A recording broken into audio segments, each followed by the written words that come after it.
1 week from today, we will be live in Kansas City from the Power and Light District as we prepare for America's Game of the Week, the Super Bowl rematch. Chiefs, 1-0? 0-1? We'll find out. Against the 1-0 Eagles. Brew, be careful. It was during this full screen yesterday that you hurt Wild's feelings. Was it really? Yeah, because you were like, Brew was like, should he even be standing next to Hurts anymore? Well, I got to go somewhere. And then you were like, I'm leaving. I got to go somewhere. I'm not a Mahomes guy, even though I love Mahomes, not the Hurts guy. That's why I'm watching Eurobasket. Yeah, that's right. Right now, Coach Mangini is with us. Cowboys defense limited the Eagles' pass catchers. Didn't really limit Jalen, who led the team in rushing and continually extended drives with his legs, including a run to ice the game. It was almost like the Cowboys were missing a certain someone on. Do you think the Cowboys would have won if Micah was out there? Well, listen, let me pull back the curtain a bit and tell the audience something. I wanted to do this topic, to which Wild said, I don't think it's a good topic, but Nick, if you'll be great on it, I guess we can do it. So a lot of pressure on me, Coach. A lot of pressure on me to deliver. I was going to ask a different question. I was going to ask, how much did the Cowboys miss Micah? And then you could answer, I think they would have won. Well, that would have been fine, too. That's what you wrote down. Whatever. Doesn't matter. Here's the point. Watching that game, the Cowboys on offense reminded me a lot of the 3 years prior to last year. Not as far as the offense they ran, because you were right about the adding in more motions, but where the offensive line is working, the running game is good enough. Dak looks prolific. So you had that piece. And by the way, that was the muscle behind their 12-win seasons. Right. And then watching them on defense, I was like, man, they sure are missing a superstar.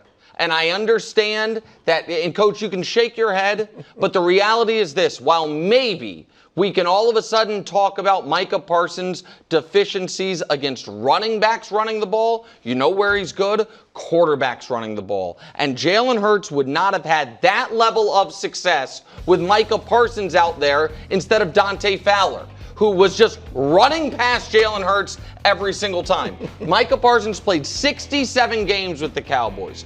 4 times a quarterback has gone for more than 60 yards like Jalen did last night. I think the final play of the game when the Eagles go empty, and obviously they are going to try to do a Jalen Hurts run, it would have been nice to have Micah Parsons on the field. So if I'm a Cowboys fan, Coach, I watch that game and I say, if we could have gotten it worked out with Micah, we could have been right back in the neighborhood we were in. Like call last year a down year previously. 12 wins. Right, double-digit wins, competing for the division, but now our team is capped because our defense is going to have that deficiency all year long. So, the Micah Parsons part. So we're just gonna overlook CeeDee Lamb dropping 3 huge balls that could have been the difference in the game. We're gonna overlook Miles Sanders fumbling the ball on the 11-yard that could have won the game. We're going to overlook George Pickens having that penalty on the 11-yard line that could have won the game. How about, are we going to overlook the fact that they held Saquon Barkley to 3.3 yards a carry, which is his second lowest average since September of last year against the Cleveland Browns? So what did the owner say? I want to stop the run. What did they do? They held the most prolific running back in the NFL to his second lowest rate in 2 years. Coach, the Eagles scored every time they had the ball the first 4 possessions. It doesn't, stopping the run is no use if they're still scoring touchdowns. But hold on a second. We're talking about, is Micah going to be the difference? There were a lot of ways they could have won that game yesterday. Totally agree. To say it was Micah Parsons not being there is the reason they didn't win. So they didn't contain Jalen Hurts.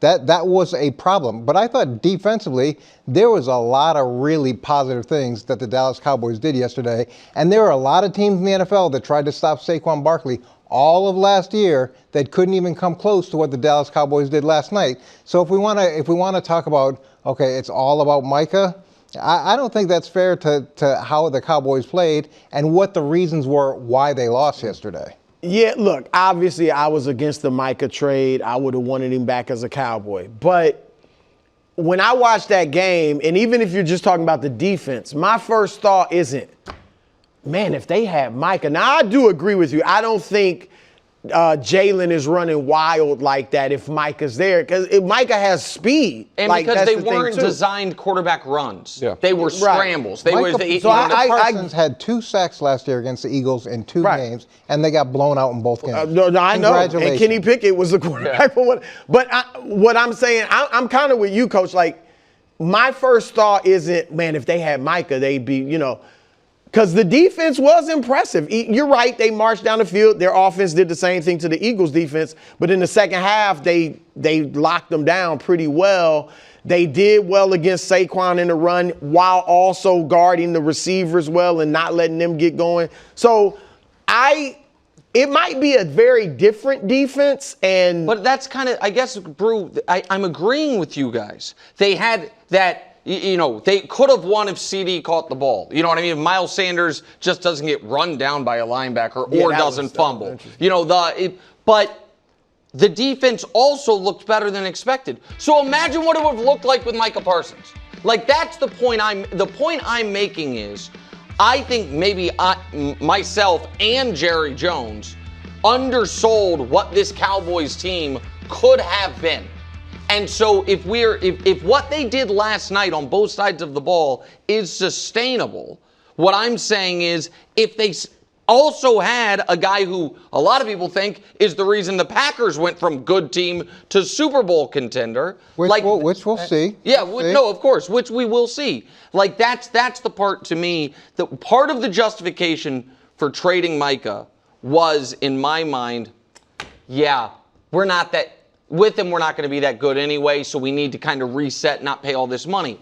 It's a lot of ifs here, but if the Eagles are as good as you think they are, and if that Cowboys team that showed up last night is actually who they are, then they're actually much better than we thought. Yeah. And then can you at least acknowledge that Jerry said he wanted to stop the run, and they stopped the run? Well, except we have a Dusty. Do we have this graphic about Kenny Clark?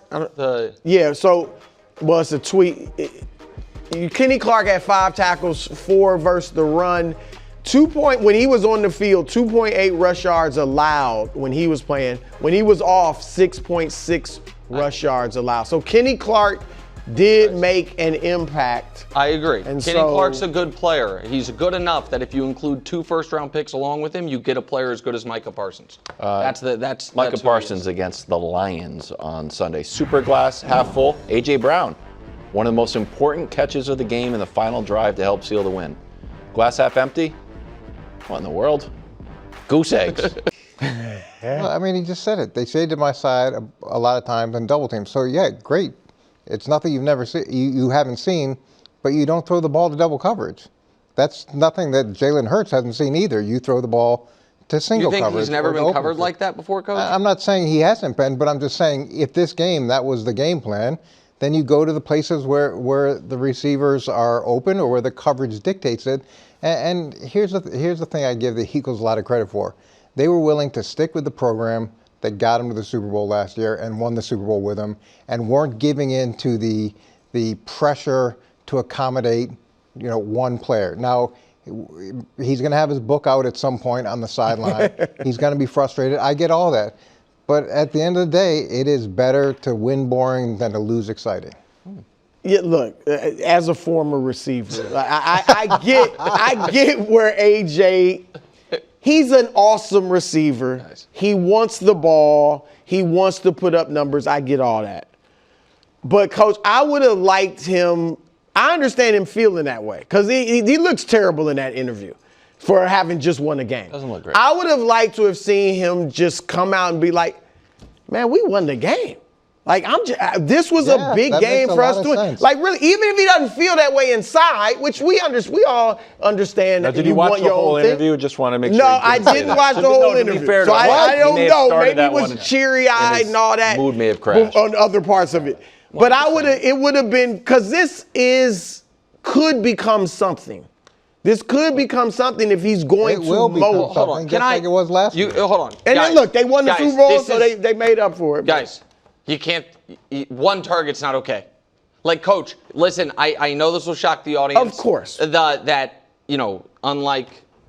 Brew, I was not a wide receiver, and unlike Coach, I was not a Super Bowl champion defensive coordinator. But I would imagine, however the Cowboys were covering him, that coverage someone's tried at some point against, say, Justin Jefferson. right? Or Jamar Chase. You guys know how many times in their entire careers they've ever had less than 3 targets in a game? The answer would be never, ever in their lives. A.J. Brown hasn't had less than 4 targets in a game in 4 years since he was with the Titans. And the last time he only had 4 targets was the Panther game when he's like, the passing game's got to get better, boys. Like, there is, and here is why it is a concern, and one of the reasons that I said at the top of the show, if this event goes sideways on him down the road, we're going to say, oh, there were signs in week 1.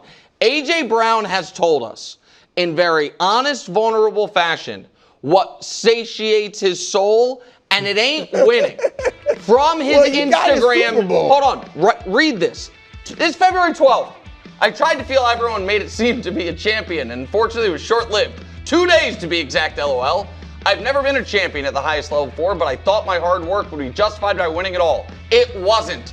My thrill for this game comes when I dominate. It's the hunt that does it for me. It's when the DB drops his head and surrenders because he can't F with me. He's telling us how I got to be me was by the joy I get from crushing people. Sure. And I don't begrudge him. I love the way you couch that as being vulnerable. Okay, well, whatever it is. That wouldn't be the word that came about. Whatever it is. My point is, their own offensive coordinator, Patullo, said 3 days ago, yeah, like I know some guys, they have the names of all their best players written down to make sure I know it's to get them involved. You can't. You do that. It was on the board. He was going to have a 0 target game. That's insane. Well, this obviously can't too continue. much. You always talk about throwing them a little bubble screen or something to get them involved. Absolutely. Look, you can absolutely do that. Unfortunately, that is a part of having to accommodate someone who gets hurt feelings if they don't get involved early, and so you're something, coach. I get it, but I totally understand where you're coming from. You would like to think that the we is greater than me, especially in game 1. You'd like to think it is. Coach, let me ask you this. It's not. Because I get it's a tough situation. What if Saquon had 2 carries last night? Do you think he's a different type of guy. Well, but let's say they won. You know what I'm saying? Like, he's different than AJ. Yes. I don't think he would have been sulking. But when you're great, you want to put up great numbers. If I'm Steph Curry, I don't want to average 10 points a game. What do you think the odds are that he's an Eagle for the long term? Thanks for watching. Subscribe here to get more from the show and to check out clips from other shows on FS1.